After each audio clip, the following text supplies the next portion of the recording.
राधा वल्लभ श्री हरिवंश। आइए आज जानते हैं कि श्री जी की अष्टयाम सेवा पद्धति हमें कैसे करनी चाहिए, किन किन सावधानियों का हमें ध्यान रखना चाहिए। जब हम राधा के लिए कुंज से दीक्षा के लिए नियम लेते हैं तब हमें वाणी पाठ दिया जाता है। वाणी पाठ में से एक हमारे पास ये वाली किताब होती है, ये देखिए अष्टयाम सेवा पद्धति, ये हमें मिलती है। श्री जी की कैसे हमें अष्टयाम सेवा करनी होती है, क्या क्या पद हमें किस समय पर गाने होते हैं, वो सब कुछ इस बुक में सब कुछ दिया गया है। जिन्होंने भी दीक्षा के लिए नियम लिया होगा या जिनको दीक्षा मिल गई होगी उन सबके पास ये होती ही होती है। तो आप इसमें से देख सकते हैं। आज हम इस बुक में क्या क्या बताया गया है, आज हम इसी विषय के ऊपर चर्चा करते हैं। तो आइए चलिए वीडियो को शुरू करते हैं। देखिए, जब हम वाणी जी का पाठ करते हैं तो उसमें हमारी अष्टयाम सेवा पद्धति भी आती है। ये देखिए, ये बुक है जो भी मैंने आपको दिखाई थी, ठीक है। ये आप बुक में देख सकते हैं। इसके अंदर श्री जी की 8 पैर की सेवा किस तरह से करनी है उसके बारे में सब कुछ बताया गया है। इसके अंदर सबसे पहले तो ये निवेदन दिया गया है। ये देखिए, इसमें निवेदन दिया गया है कि हम श्री जी की सेवा किस प्रकार से कर सकते हैं। प्रकट सेवा क्या होती है, मानसी सेवा क्या होती है, दोनों सेवा करने के क्या फल होते हैं। इसमें ये भी बताया गया है कि जब तक प्रकट में हम सेवा नहीं करेंगे तब तक हमारी मानसिक भावना नहीं बन पाएगी, हम मानसिक सेवा नहीं कर पाएंगे। तो इस तरह से इसमें बहुत कुछ बताया गया इस निवेदन में, आप इसको आराम से पढ़ सकते हैं।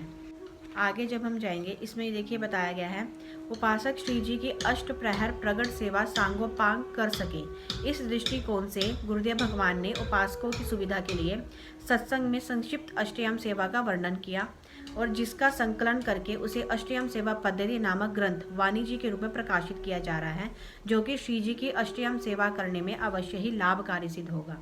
तो इस तरह से गुरुदेव भगवान के द्वारा ही पूरी अष्टयाम सेवा बताई गई है। अगर आप इसको पढ़ते हैं, इसके अनुसार सेवा करते हैं तो आपकी सेवा जो है वो अवश्य ही सफल होगी। इसके अंदर सब नियम बताए गए हैं, सारी सावधानियों के बारे में बताया गया है। आप इसका अगला पेज आप खोलेंगे तो ये देखिए, इसके अंदर पूरा ये एक तरह से पूरा ये इंडेक्स दिया गया है, इसमें सब कुछ बताया गया है। ये देखिए, प्रातःकालीन वंदना, उसके बाद मंगल समय, मंगला भोग, मंगला आरती, सुरतांत छवि वर्णन, प्रातःकालीन वन विहार, स्नान समय, श्रृंगार समय, श्रृंगार भोग, श्रृंगार धूप आरती, श्रृंगार आरती, श्रीगल ध्यान, श्रृंगारोपरांत वन विहार, राजभोग के पद।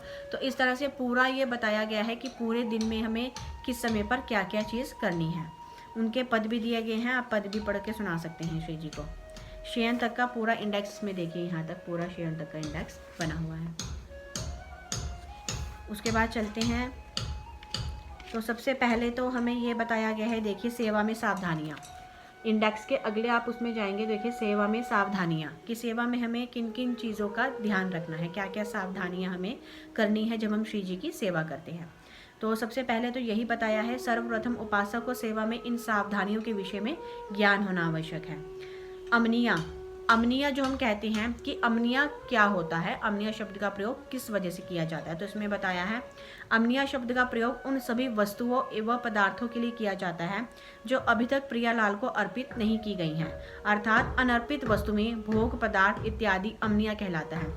यानी कि जो हमने अभी श्री जी को भोग नहीं लगाया है, जिस पदार्थ का हमने अभी श्री जी को भोग नहीं लगाया है, वो वस्तु हमारी अमनिया होती है। तभी गुरुदेव भगवान कहते हैं कि हमें अमनिया भोजन नहीं करना चाहिए। इसका अर्थ यही होता है कि अमनिया वस्तु वो होती है जिसका भोग अभी नहीं लगा है प्रियालाल को।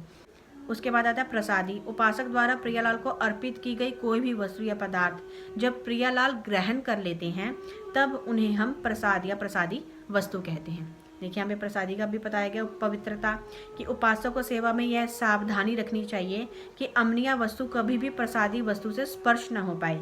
यदि अमनिया वस्तु प्रसादी वस्तु से स्पर्श हो जाती है तो वह वस्तु भी प्रसादी हो जाती है, उसे प्रियालाल को अर्पित नहीं करना चाहिए।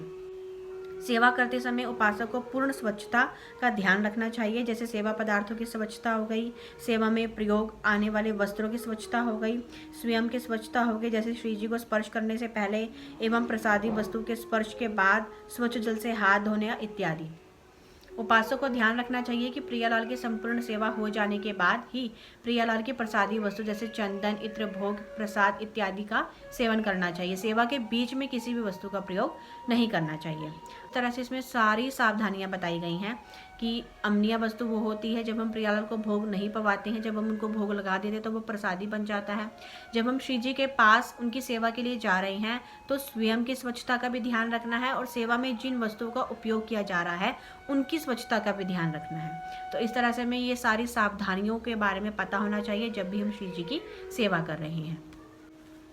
उसके बाद सावधानियों के बाद आता है प्रातःकालीन वंदना, कि सुबह हमें कौन सी वंदना करनी चाहिए। तो ये वंदना हमें बताई गई है, ये वंदना हमें करनी चाहिए। ये कुछ रसिक महापुरुष जन हैं, उनकी जयकार करना चाहिए। जैसे हमारे महाप्रभु जी हैं, स्वामी हरिदास जी महाराज जी हैं, श्री हरिराम व्यास जी महाराज जी हैं, श्री सेवक जी महाराज जी हैं, श्री ध्रुवदास जी महाराज जी की जय, समस्त संत हरिभक्तों की जय, श्री सतगुरुदेव भगवान की जय। तो इस तरह से ये पूरे सारे महापुरुषों के नाम दिए गए हैं, सतगुरुदेव भगवान के नाम दिए गए हैं। इसमें ये बताया गया है कि सुबह ब्रह्म मुहूर्त में जब हम उठते हैं तो सबसे पहले हमें वंदना करनी चाहिए, उसके बाद इन महापुरुषों को याद करना चाहिए, इनकी जयकार करनी चाहिए। उसके बाद पूरा बताया है कि जब हम उठ रही हैं, पूरी दिनचर्या के अनुसार बताया गया है। देखिए इसमें बताया है कि कुछ समय हमें, जब हम सुबह उठते हैं तो गुरुदेव भगवान को याद करके, उसके बाद कुछ समय हमें मंत्र जप या नाम जप करना चाहिए। फिर उपासक को दैनिक कृत्य शौच स्नान आदि से निवृत्त होकर शरीर पर सूखी रज का लेपन करना चाहिए और तत्काल 12 तिलक की रचना करनी चाहिए। इसमें यह बताया गया कि कम से कम संभव अगर है तो हमें 3 तिलक तो अवश्य ही धारण करने चाहिए। जैसे कि पहला तो हमारा मस्तक पर हो गया, दूसरा हमारे कंठ पर, तीसरा हमारे वक्ष स्थल पर। हमें 3 तिलक की रचना हमें करनी ही चाहिए अगर संभव है तो। नहीं तो आप 2 तिलक की भी रचना कर सकते हैं, नहीं तो यहाँ पे 3 तिलक की रचना बताई गई है कि 3 तिलक की रचना हमें अपने शरीर पर करनी ही चाहिए। उसके बाद तिलक रचना करके अपनी कुटिया में जो श्री जी की कुंज है, जैसे हमने कुटिया में अपनी श्री जी की कुंज बनाई हुई है, उनका स्थान जहाँ पर वो विराजती हैं, वहाँ पर जहाँ पर श्री जी विराजमान हैं, उस स्थान पर पहुंचकर हमें सबसे पहले अष्ट सखियों को प्रणाम करना चाहिए, अष्ट सखियों को याद करना चाहिए। तो ये सारी अष्ट सखियों के नाम दिए गए हैं, ये देखिए ये अष्ट सखियों के नाम दिए गए हैं, ये उनकी जयकारा लगाई गई है। तो आप इस तरह से अष्ट सखियों को याद करके उनकी जयकारा लगाएंगे। उसके बाद बताया है कि अष्ट सखियों को प्रणाम करके फिर श्रीहित सजनीजू जो इस भूतल पर श्री वृंदावन बिहारिणी और बिहारी जो के नित्य रास विलास का अनुभव कराने के लिए श्री हरिवंश चंद्र जू के रूप में प्रकट हुई। उपासक को सेवा आरंभ करने से पूर्व सर्वप्रथम उनको नमस्कार करना चाहिए। ये हरिवंश महाप्रभु जी की वंदना है, ये देखिए। उसके बाद हमें इस वंदना का गान करना होता है। उसके बाद नीचे आता है मंगल गान। ये मंगल गान है, इसको हमें मंगला के समय मंगल गान सुनाना होता है श्री जी को। यहाँ तक मंगला गान आ गया। उसके बाद महाप्रभु को नमस्कार कर दिया हमने, उसके पश्चात उपासक को यमनाष्टक का गान करना चाहिए। देखिए ये यमनाष्टक है। उसके बाद जब हम हरिवंश महाप्रभु को प्रणाम कर लेंगे, मंगल गान गा लेंगे, उसके बाद हमें ये देखिए यमनाष्टक है, इसको पढ़ना होता है। ठीक है, ये यमनाष्टक बताया गया है। उसके बाद बताया है फिर श्री हित सेवक जो महाराज जो श्री हिताचार्य के रस रीति को विस्तार पूर्वक समझाने के लिए प्रियाजू के अंश से प्रकट हुए हैं, उनको प्रणाम करना चाहिए, क्योंकि श्री सेवक जो महाराज की कृपा से ही आचार्य चरणों में प्रीति होती है और आचार्य चरणों की कृपा से ही नित्य बिहारी श्री श्यामा श्याम के चरणारविंद की सेवा रीति का अनुभव होता है, सेवा रीति में आसक्ति होती है। इसीलिए उपासक को श्री सेवक जो महाराज की वंदना करनी चाहिए। उसके बाद ये सेवक जो महाराज जी की वंदना है, उसके बाद हम सेवक जो महाराज जी की वंदना करेंगे। उसके बाद बताया है फिर रसिक उपासक को प्रियालाल के चरणारविंद की सेवा पद्धति का हृदय में अनुभव करने के लिए जिन श्री सतगुरुदेव भगवान ने श्री हरिवंश नाम का उपदेश किया, महामाधुर्य रस प्रदान करने वाले युगल चरणारविंद की शरणागति दी, सहचरी वपु में स्थित होने के लिए निज मंत्र दिया, उन हित स्वरूप श्री सतगुरुदेव भगवान का ध्यान करते हुए इस पद के द्वारा उनको नमस्कार करना चाहिए।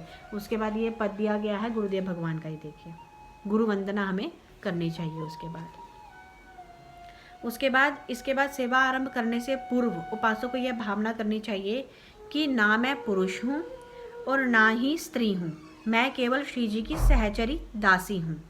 उपासक को अपने सहचरी स्वरूप की भावना करनी चाहिए। सदैव हृदय में यह भाव रखना चाहिए कि मैं श्री जी की सहचरी हूँ।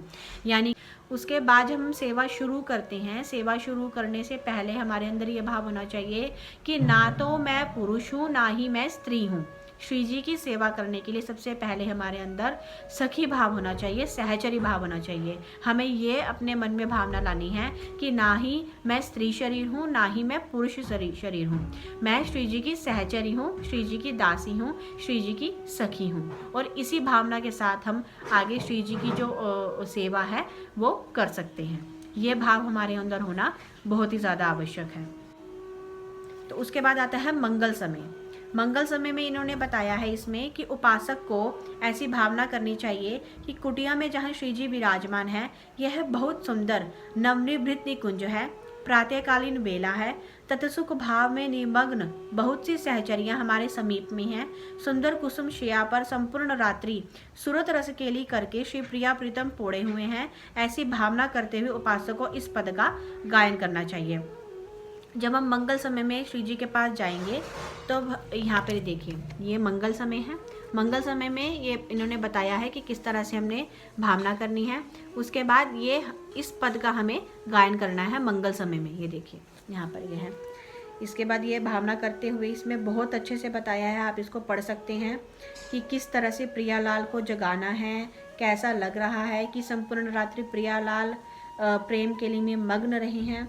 तो इस वजह से तो जब हम मंगला समय में जाएंगे श्री जी के पास उनको उठाने के लिए, तो हमें किन पदों का गायन करना है वो सारे पद यहाँ पर दिए गए हैं। आप इनको बहुत अच्छे से पढ़ेंगे तो आपको बहुत ज़्यादा मदद मिलेगी, आप बहुत अच्छे से श्री जी की सेवा कर पाएंगे। देखिए इन्होंने बीच बीच में ये भी बताया है कि यदि उपासक के पास श्री जी की नाम सेवा है, छवि सेवा है, तो वह प्रकट शैया पर भावना करें कि श्री प्रियालाल पोड़े हुए हैं। धीरे धीरे उनके चरण सहलाते हुए उनको जगाएं। यदि प्रिया प्रीतम की विग्रह सेवा है तो वह शैया पर शयन परायण प्रिया प्रीतम के चरण सहलाते हुए इस पद का गायन करते हुए उन्हें उठाए। तो इस तरह से उन्होंने बताया है कि अगर नाम सेवा या छवि सेवा है तो हम भावना करें कि वो पड़े हुए हैं, उनके चरण सहलाते हुए उनको उठाएं। अगर विग्रह सेवा है फिर तो हमें उनके चरण सहलाते हुए उनको उठाना ही है। तो इस तरह से और कौन से पद हमें गाने हैं ये पद आप उनमें से गा सकते हैं।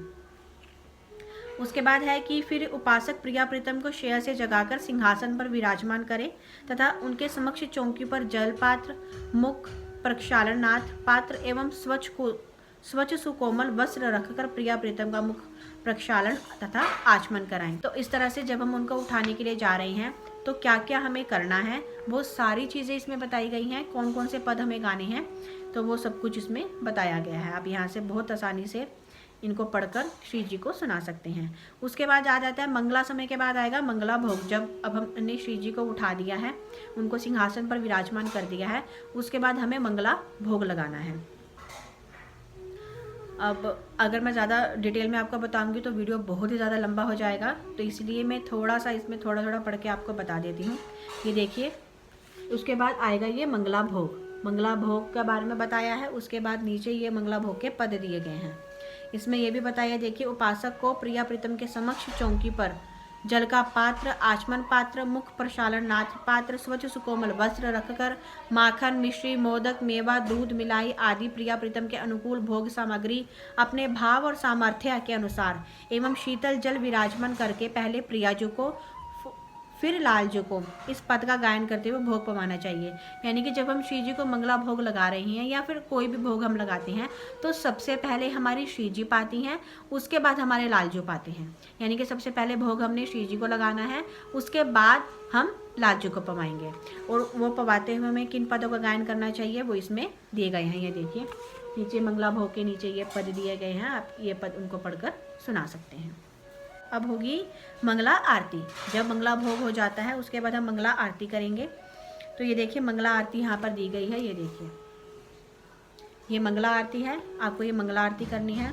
उपासक को एक चौकी जल से स्वच्छ कर उस पर सुंदर पुष्पों से श्रृंगारित एक थाली में एक दीपक, पंचदीप विराजमान करना चाहिए एवं जल वारने के लिए सुंदर पात्र में जल, एक घंटी जिसमें गरुड़ चिन्ह ना हो, घंटी ऐसी होनी चाहिए जिसके ऊपर गरुड़ का चिन्ह ना हो, चवर मोरछल पास में विराजमान करना चाहिए। उपासक को इन पदों का गायन करते हुए प्रेम पूर्वक युगल सरकार की मंगला आरती करना चाहिए।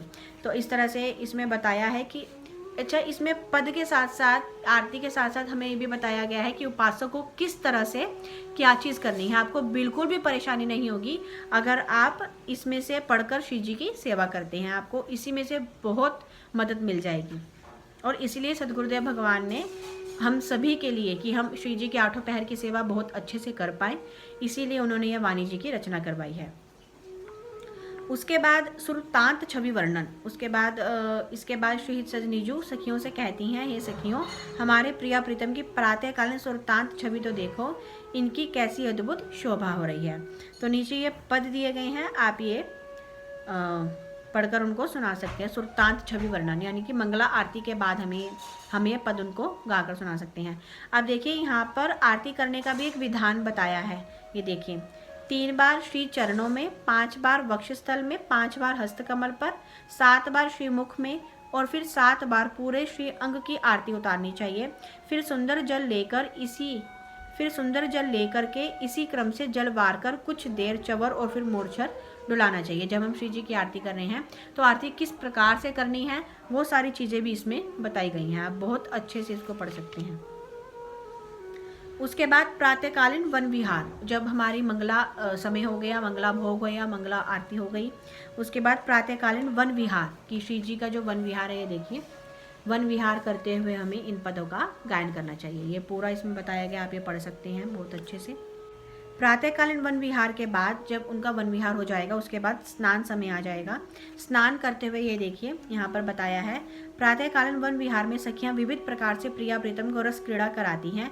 युगल सरकार मंगल वन विहार करते हुए तृप्त ही नहीं हो रही हैं। उनके स्नान का समय हो रहा है। श्री ललिता जो प्रिया प्रीतम से निवेदन करती हैं, हे युगल सरकार, आप कृपा करके स्नान कुंज में पधारे। तो इस तरह से बताया है कि जब उनका वन विहार हो जाता है तो सखियां किस तरह से उनको स्नान कुंज में लेकर जाती हैं। स्नान कुंज में लेकर जाते हुए ये देखिए यहाँ पर पद दिया गया है, आप इस पद का गायन कर सकते हैं। स्नान करते हुए हम किन चीज़ों का ध्यान रखना है, आप देखिए यहाँ पर बताया है, उपासक अपनी कुटिया में विराजमान श्री जी को स्नान कराए। यदि छवि रूप में श्री जी विराजमान है तो बहुत सुकोमल वस्त्र पर थोड़ा सा ऋतु अनुसार शीतल या गुनगुना जल, जैसे सर्दियां हैं तो थोड़ा गुनगुना जल कपड़े के ऊपर डालकर हम उनको कपड़े से छवि को साफ कर सकते हैं। छिड़क कर पहले प्रियाजू को और फिर लालजू को वस्त्र से प्रक्षालित करना चाहिए। सबसे पहले, अच्छा, सेवा में जब हम श्री जी की सेवा करते हैं तो सबसे पहला जो क्रम रहता है सेवा करने का, सबसे पहले हम श्री जी की करते हैं, यानी कि स्नान करवाना है तब भी पहले श्री जी को करेंगे। हमें उनको भोग लगाना है तब भी हम पहले श्री जी को लगाएंगे। तो उनको लगाने के बाद ही हमें लालजू को करना होता है, क्योंकि लालजू जो है पहले श्री जी सब चीज़ें कर लेती हैं, उसके बाद ही लालजू सारी चीज़ों को स्वीकार करते हैं।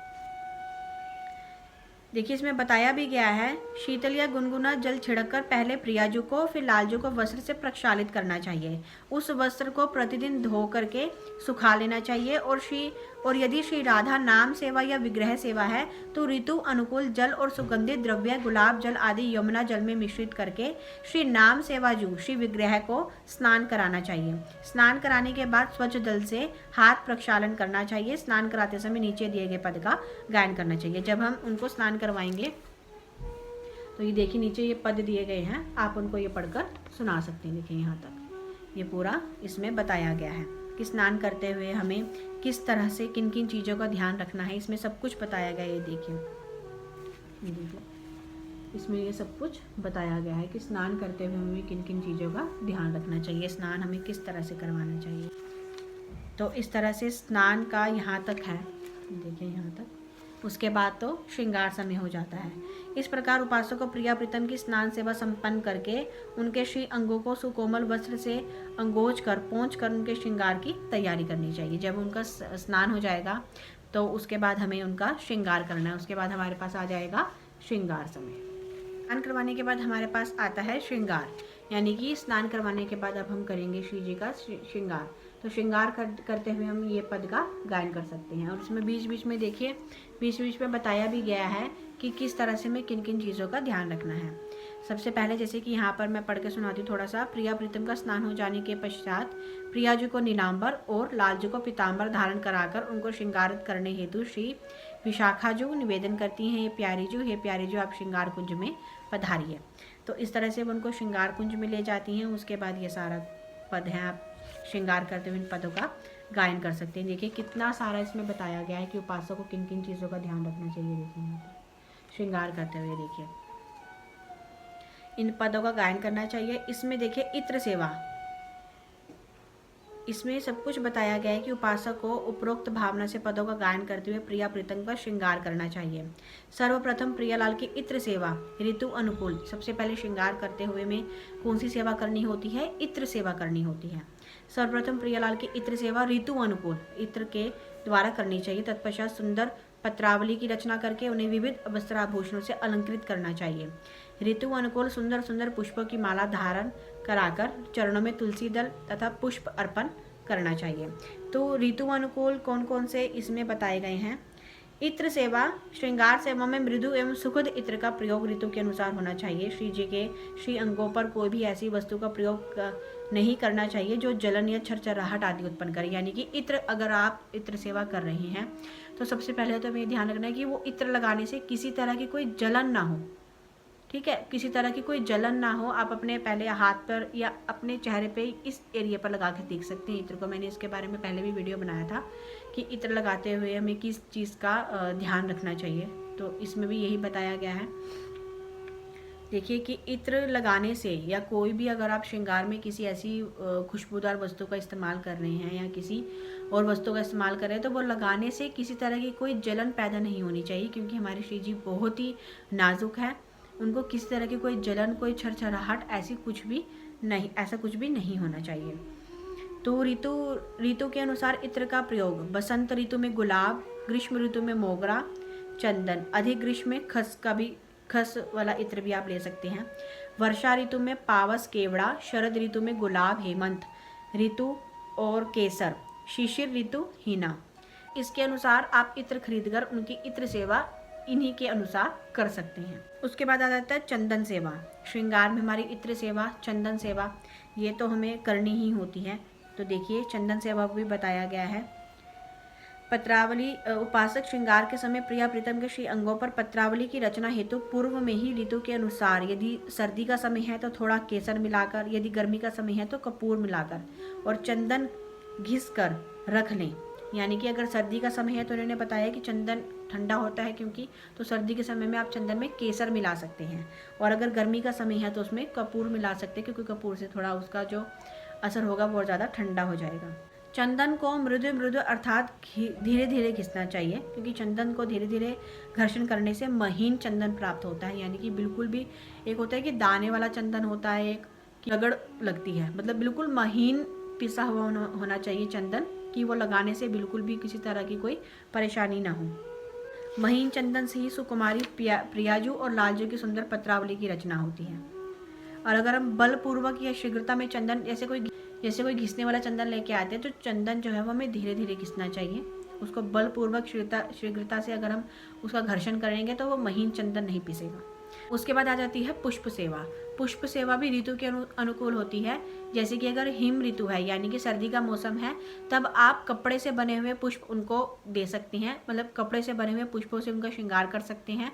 और अगर गर्मी या कोई और मौसम है तब आप उनको ओरिजिनल वाले पुष्प चढ़ा सकते हैं, क्योंकि सर्दी के मौसम में, क्योंकि वो जो ठंडे ठंडे लगेंगे उनका जो असर होगा वो ठंडा होगा, इसीलिए हम सर्दी में उनको वो वाले पुष्प नहीं चढ़ाते हैं, केवल गर्मी या दूसरे मौसम में ही चढ़ा सकते हैं। श्रृंगार भोग, श्रृंगार समय होने के बाद अब हमारे पास आएगा श्रृंगार भोग। श्रृंगार भोग लगाते हुए हमें किन पदों का गायन करना चाहिए वो इसमें दिए गए हैं, आप यहाँ से पढ़कर उनको पद सुना सकते हैं। और श्रृंगार भोग हमें किस तरह से लगाना चाहिए, जैसे कि इसमें बताया गया है कि उपासक को सुंदर चौकी को प्रक्षालित करके उस पर मिश्री, दही, मलाई, चंद्रकला, घेवर आदि सुंदर भोग पदार्थ और अमनिया किए हुए बड़े ही रसीले फल और कई तरह के फलों के रस विराजमान करना चाहिए। प्रिया प्रीतम को भोग अर्पण करने के पश्चात उपासक को पर्दा लगाकर श्रृंगार भोग के इन पदों का गायन करना चाहिए कि जब आप श्री जी को, लाल जी को भोग पवा रहे हैं या उनका श्रृंगार कर रहे हैं, तो उसके बीच बीच में हमें किन किन चीज़ों का ध्यान रखना है, कब हमें पर्दा लगाना है,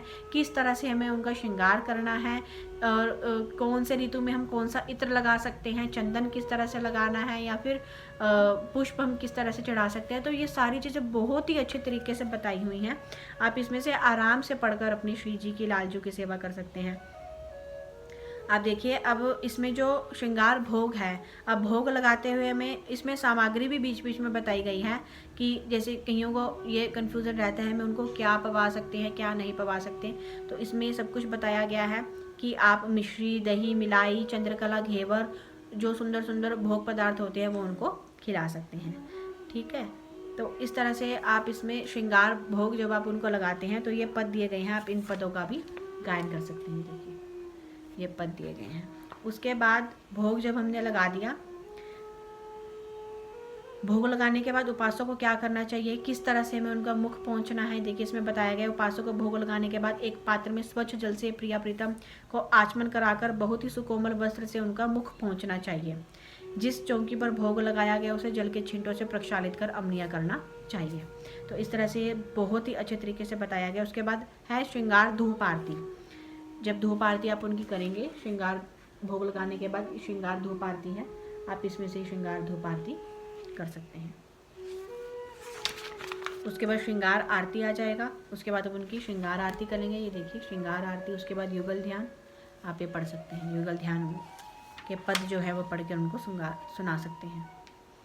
श्रृंगारोपरांत वन विहार। जब श्रृंगार हो जाता है उसके बाद उनका फिर से वन विहार होता है। ये देखिए, श्रृंगार के बाद उनका जो वन विहार होगा वो इस तरह से इसमें बताया गया है। आप नीचे से ये पद उनको पढ़कर सुना सकते हैं उस समय पर। ये देखिए, तो इस तरह से बहुत ही सुंदर सुंदर पद हैं इसके अंदर। उसके बाद जब वन विहार हो जाता है उसके बाद राजभोग समय, राजभोग का समय आ जाता है। तो इसमें ये देखिए, राजभोग का समय बताया गया है। ये देखिए, और ये पद दिया गया है। तो राजभोग लगाते हुए अब इस पद का गायन कर सकते हैं। श्यामा श्याम वृंदावन की अद्भुत शोभा में डूबे हुए हैं। श्री चंपकलता जू ने श्री तुंग विद्या जू से प्रार्थना की कि हमारे युगल वर्ग के राजभोग का समय हो रहा है और श्री युगल सरकार वन विहार में है, आप जाइए और उनको निवेदन करके इस भोजन कुंज में ले आइए। तो इस तरह से बहुत ही सुंदर तरीके से बताया गया है।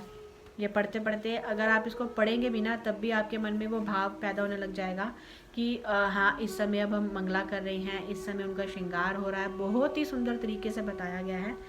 आप पढ़ेंगे तो आपको बहुत इसमें अच्छा लगेगा। उसके बाद राजभोग, उसके बाद राजभोग का समय अभी बुलाने के लिए गए हैं। तो देखिए, ये पद है। उसके बाद राजभोग उनको लगेगा, तब हम ये पद गाएंगे उस समय। ये देखिए, राजभोग किस समय लगता है वो भी इसमें बताया गया है कि उपासक को मध्याह्न समय में प्रिया प्रीतम के समक्ष चौकी पर सुंदर थाल में रोटी, पूरी, कचौरी, कड़ी चावल, कई तरह के शाक, तरकारी, दाल, चटनी, दही, बड़ा, पापड़, खीर, विविध मिष्ठान, मेवा, फल आदि अपनी रुचि और सामर्थ्य के अनुसार, यानी कि जो हम उनको पवाना चाहते हैं वो, और जितनी हमारे में सामर्थ्य है उसके अनुसार हम उनको भोग पवा सकते हैं। तत्पश्चात सबसे पहला कौर प्रियाजू को, फिर लालजू को, यानी कि सबसे पहले हमने प्रियाजू को पवाना है, उसके बाद हमारे लालजू पाते हैं। तो इसी क्रम से प्रियालाल को पद का भावना पूर्वक गायन करते हुए राजभोग पवाना चाहिए। ये देखिए, राजभोग के पद दिए गए हैं, आप इनको राजभोग लगाते हुए ये पढ़कर सुना सकते हैं। उसके बाद राजभोग आरती, जब हम उनको भोग लगा देंगे उसके बाद हमें राजभोग आरती करनी होती है। उसके पद ये देखिए, यहाँ पे दिए गए राजभोग आरती। तो आप इन पदों का गायन कर सकते हैं। मध्याह्न शय्या विहार। अब क्या है कि सुबह से प्रिया प्रीतम उठे हुए हैं, पहले मंगला हुआ, पहले प्रातःकालीन हुआ, फिर मंगला हुआ, उसके बाद उनका स्नान हुआ, श्रृंगार हुआ, वन विहार हो गया। तो प्रिया प्रीतम जो है बहुत ज़्यादा थक जाते हैं और उसके बाद उनका मध्याह्न में शय्या विहार होता है, यानी कि जब वो दिन के बीच में राजभोग के बाद हम उनको विश्राम करवा देते हैं। ये देखिए, इसमें लिखा भी हुआ है, युगल वर्ग को श्रमित जानकर सखियां उनसे शयन कुंज में पधारने के लिए प्रार्थना करती हैं। सखियों की प्रेम भरी प्रार्थना सुनकर प्रिया प्रीतम शयन कुंज में पधारते हैं। इसके बाद हमारे प्रिया प्रीतम जो हैं वो विश्राम करेंगे तो विश्राम की शैया किस तरह से हमें तैयार करनी है, क्या क्या हम उसमें कर सकते हैं, तो ये भी इसमें बताया गया है कि उपासक को कोमल वस्त्रों अथवा सुगंधित पुष्पों के द्वारा सुंदर शैया की रचना करके उसके निकट एक पात्र में पान, बीड़ी तथा जल की झारी रखनी चाहिए। इसके बाद अपने प्रियालाल को उस शैया पर शयन कराकर प्रीतिपूर्वक उनके चरण दबाते हुए इस पद का गायन करना चाहिए। तो अब उनको विश्राम करवा रहे हैं। यहाँ पर कोमल वस्त्र और सुगंधित पुष्पों की बात की गई है। तो इसमें पहले भी हमें बताया था कि पुष्प जो हैं वो ऋतु के अनुसार हमने उनको अर्पित करने होते हैं। तो पुष्प यहाँ पर आप एक चीज़ का ध्यान रखिएगा, अगर सर्दी का मौसम है तो कपड़े से बने हुए पुष्पों से ही उनका कुछ भी अपने श्रृंगार करना है या उनकी शैया सजानी है तो जो कपड़े के पुष्प होते हैं उन्हीं से करिएगा।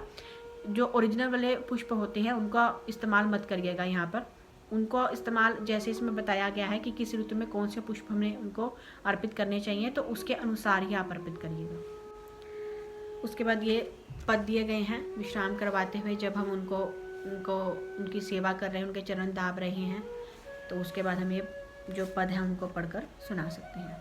उपासक को शयन की भावना करके शयन कुंज का पर्दा लगा देना चाहिए। इस प्रकार प्रातःकालीन एवं मध्याह्न की सेवा से निवृत्त होकर अपने परिजनों, वैष्णवों एवं अतिथियों के सहित प्रियालाल का प्रसाद ग्रहण करना चाहिए। उसके बाद हम प्रसाद जो उनको भोग लगाया होता है उसके बाद हम प्रसादी पा सकते हैं।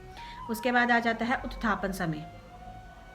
अब यहाँ पर है कि इस प्रकार रसकेली में तृतीय पहर के बीतने पर श्री सरिजू सखियों से कह रही है कि चौथे याम में प्रिया प्रीतम का उत्थापन किया जाएगा। यानी कि चौथा जो पहर होगा उस समय पर जब हमने मध्याह्न में उनको विश्राम करवा दिया तो जो उत्थापन होगा उनके चौथे पहर में होगा। ये देखिए यहाँ पर लिखा भी होगा कि चौथे याम में प्रिया प्रीतम का उत्थापन किया जाए, उनको भोग लगाया जाए। बहुत समय हो गया, इधर निकुंज में सब सहचर्या अपनी अपनी टहल में लगी हुई हैं। तो इस तरह से ये सब कुछ देखिए उत्थापन समय में ये बताया गया, आप ये पढ़ सकते हैं। ये पद दिया गया है, उत्थापन के समय आप ये पद का गायन कर सकते हैं। देखिए उपासक दिन के चौथे पहर में अपने प्रियालाल का उत्थापन करने हेतु प्रियालाल के शयन कुंज में पहुंचकर इस पद का गायन करते हुए कुंज के पर्दे को धीरे से खोले और प्रियालाल को ऋतु अनुसार जल पिलाए। उनको उठाना है और उसके बाद हमने उनको जल पिलाना है। फिर बहुत ही सुकोमल एवं स्वच्छ वस्त्र से उनका मुख पहुंचे। तो इस तरह से उत्थापन हमें किस तरह से करना है वो इसमें बताया गया है। ये देखिए ये पद भी दिया गया है, पे पढ़ के उनको सुना सकते हैं। उसके बाद उत्थापन, श्रृंगार एवं भोग। अब हमने उनको उठा दिया, अब वो विश्राम कर रहे थे, अब हमने उनको उठा दिया। उसके बाद उनका श्रृंगार होगा, क्योंकि जब हम विश्राम करवाते हैं तो उसके पहले उनका श्रृंगार थोड़ा सा हल्का कर देते हैं। तो फिर दोबारा से हम उनका श्रृंगार करेंगे थोड़ा सा और उसके बाद उनको भोग लगाएंगे। देखिए उपासक को प्रिया प्रीतम का सुंदर श्रृंगार करके इस पद का गायन करते हुए फल, ऋतु अनुसार मेवा, घृतपक, भोग, मिष्ठान, स्वादिष्ट पेय पदार्थ आदि रुचि और सामर्थ्य के अनुसार प्रिया प्रीतम को उत्थापन भोग लगाना चाहिए। उसके बाद है उत्थापन धूप आरती। जब उनका उत्थापन भोग हो जाएगा फिर उनकी उत्थापन धूप आरती होगी। और उसके बाद है उत्थापन श्रृंगार शोभा। उसके बाद ये देखिए उत्थापन श्रृंगार शोभा इसमें बताई गई है, उनके पद दिए गए हैं, आप ये पढ़कर उनको सुना सकते हैं। उसके बाद संध्याकालीन वन विहार। उसके बाद संध्या का समय हो जाता है और उसमें क्या होगा कि प्रियालाल हमारे वन विहार करेंगे। ये देखिए संध्याकालीन वन विहार ये बताया है, आप ये पद उस समय उनको पढ़कर सुना सकते हैं। उसके बाद संध्या भोग। प्यारीजू और प्यारेजू निकुंज महल में सुंदर सिंहासन पर विराजमान है। श्री सजनीजू संध्या भोग का समय जानकर मनोरम स्वर्णिम चौकी पर सुंदर थाल में विविध भोग सामग्री पधराकर अपने कर कमल से प्रथम ग्रास प्रियाजू को फिर लालजू को पवाती हैं, और लालजू भी अपने कर कमल से पहले प्रियाजू को पवाते हैं, फिर प्यारीजू लालजू को पवाती हैं। युगल सरकार परस्पर बहुत प्रकार के पकवान और फिर मीठे फल आरोग रहे हैं। तो इस तरह से संध्या भोग में हमें क्या क्या करना है वो बताया है। संध्या समय में उपासक को एक चौकी पर मेवा, पकवान, मीठे फल, ऋतु अनुसार मिष्ठान आदि भोग पदार्थ भाव और सामर्थ्य के अनुसार पधराकर इन पदों का गायन करते हुए संध्या भोग लगाना चाहिए। देखिए संध्या भोग हम लगा रहे हैं, तो नीचे ये पद दिए गए हैं, आप ये पढ़कर उनको सुना सकते हैं। देखिए है कि इस प्रकार उपासक को प्रियालाल को संध्या भोग पवाने के पश्चात यमुना जल से 3 बार आचमन कराकर सुंदर सुकोमल वस्त्र, स्वच्छ वस्त्र से मुख पहुँचना चाहिए। तत्पश्चात पान की बीड़ी पवाना चाहिए। उसके बाद संध्या आरती आ जाएगी। देखिए उसके बाद संध्या आरती आ गई है, अब आप उनकी संध्या आरती करेंगे। ये आरती के पद दिए गए हैं, देखिए ये आरती के पद दिए गए हैं। आरती में किन चीज़ों का ध्यान रखना है वो इसमें बताया गया है। संध्या के समय हम स्तुति करेंगे। उसके बाद ये गौरी राग का गान इसमें बताया गया है, ये देखिए, ये इस तरह से आप इनको ये पढ़कर सुना सकती हैं प्रियालाल को। ये देखिए, संध्या आरती के पश्चात प्रियालाल सुंदर सिंहासन पर विराजमान है। प्यारीजू के अनुपम रूप माधुर्य पर लालजू सहित समस्त सखियां अत्यंत आसक्त हो रही हैं। लालजू और सखियों के हृदय में प्यारीजू के अद्भुत गौरी गान के श्रवण की लालसा जागृत हुई। सभी अभिलाषा भरे नेत्रों से प्यारीजू की ओर निहार रही हैं। सबके मनोभाव को समझकर लालजू को सुख प्रदान करने के लिए प्यारीजू गौरी गान की स्वीकृति देती हैं। श्री सजनीजू प्यारीजू की मधुमती नामक प्रिया वीणा उन्हें देती हैं। प्यारीजू अपूर्व रीति से गौरी गान कर रही हैं। लालजू प्यारीजू पर अपने मन प्राण निछावर कर रही हैं। प्यारीजू का रूप, उनकी अमृतमय वाणी, उनकी चितवन, यही लालजू का आहार है। सखियां युगल की ऐसी प्रीति रीति पर बलिहारी जा रही हैं। उपासक को इन पदों का गायन करते हुए इस लीला की भावना करनी चाहिए। अब प्रगट में तो श्री जी गौरी राग का गान नहीं करेंगी, लेकिन हमें इस लीला की भावना करनी है। तो इस तरह से आप जब इसको पढ़ेंगे तो आपके अंदर वो भावना स्वतः ही जागृत हो जाएगी। देखिए, ये पद दिए गए हैं, ये पद पढ़ते हुए उनको सुनाते हुए हमें भावना करनी है कि हमारी जो प्यारी जो है वो लालजू ये सारी जो गौरी राग गान है वो गाकर सुना रही हैं। उसके बाद संध्याकालीन रास। अब संध्याकालीन में ये देखिए, संध्याकालीन में रास का समय आ गया है। ये रास के समय हमें ये पद दिए गए हैं, आप ये पढ़कर उनको सुना सकते हैं। ये देखिए, उसके बाद आ जाता है ब्याहला। ब्याहला में क्या क्या सामग्री होती है, किस तरह से हम ब्याहला की रचना कर सकते हैं, ये सब इसमें बताया गया है। ये पद दिए गए हैं, तो आप भावना भी कर सकते हैं। ये पद पढ़ते हुए ब्याहला की भावना भी कर सकते हैं और ये पद उनको पढ़कर सुना सकते हैं। देखिए, ये सब पद ब्याहला के दिए गए हैं। देखिए, ये देखिए, ये सब ब्याहला के पद दिए गए हैं। उसके बाद आ जाता है शयन समय। शयन समय में, अब शयन का समय हो चुका है। अब ये देखिए, शयन का समय हो चुका है। अब ये पद उनको पढ़कर सुना सकते हैं। शयन समय, उसके बाद शयन भोग। अब हम रात्रि का भोग उनको लगाएंगे, ये पद उनको पढ़कर सुनाएंगे। उसके बाद शयन आरती करेंगे। ये देखिए, शयन भोग के बाद शयन आरती हो जाएगी। शयन आरती और उसके बाद दूध, शयन आरती करके उनको दूध का भोग लगाएंगे, धीरे दूध पान के पद। उसके बाद ये पद पढ़कर उनको सुनाएंगे। उसके बाद शयन के बाद अब हम उनको विश्राम करवा देंगे, उनको शयन करवा देंगे प्रियालाल को। ये देखिए, यहाँ तक ये सारे पद दिए गए हैं। अब उनको पूरा शयन कराकर ये शयन के पद हम उनको पढ़कर सुनाएंगे। देखिए यहाँ तक, ठीक है। तो इस तरह से आज हमने जाना कि हम अपने प्रिया प्रीतम की अष्टयाम सेवा कैसे कर सकते हैं। आप मान लीजिए कि आप अष्टयाम सेवा नहीं कर रहे हैं प्रिया प्रीतम की, आप सिर्फ 3 पहर की सेवा कर रहे हैं या फिर 4 पहर की सेवा कर रहे हैं, तब भी आप इसमें से पढ़कर उनको पद सुना सकते हैं। इसी के अनुसार उनकी सेवा कर सकते हैं कि आपसे सेवा में किसी तरह की कोई गलती ना हो जाए, या किस ऋतु में हमें किस तरह से उनकी सेवा करनी है, वो सब कुछ इसमें बताया गया है। तो आप इसमें से आराम से ये सारी चीज़ें पढ़कर उनकी सेवा कर सकते हैं। तो उम्मीद करती हूँ कि आपको ये जानकारी अच्छी लगी होगी। राधा वल्लभ श्री हरिवंश।